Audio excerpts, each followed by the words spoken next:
Isang magandang araw sa ating lahat. Ako nga pala, si Marco Miode. At hayaan niyo kung ibagi ko sa inyo ang aking simpleng tula sa pinamagatang Luha sa Aking Tula. Sa huling tula, ako ang mananatiling akda, ikaw ang magiging paksa, ngayon ay magtutugma. Hindi man pinagtagpo, tayo man ay magkalayo.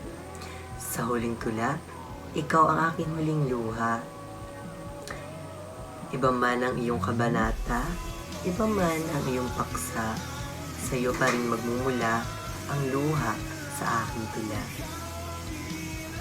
Tutulo at papatak, pinipigilan ko mang bumiyak. Puso ay masusugatan, kahit na aking pinipigilan.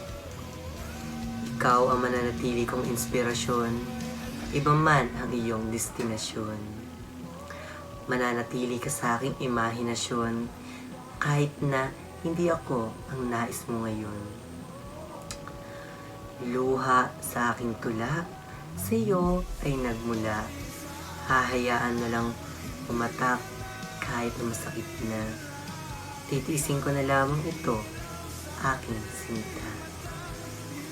Ang tula na Luha sa Aking Tula ay tungkol sa isang taong nagmahal pero hindi sila nagkatuluyan.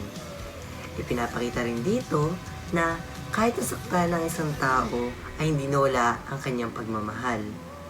Tulad na sa mga nabanggit, ang luha ay sumisimbolo ng kalungkutan, pag-ibig na nararamdaman.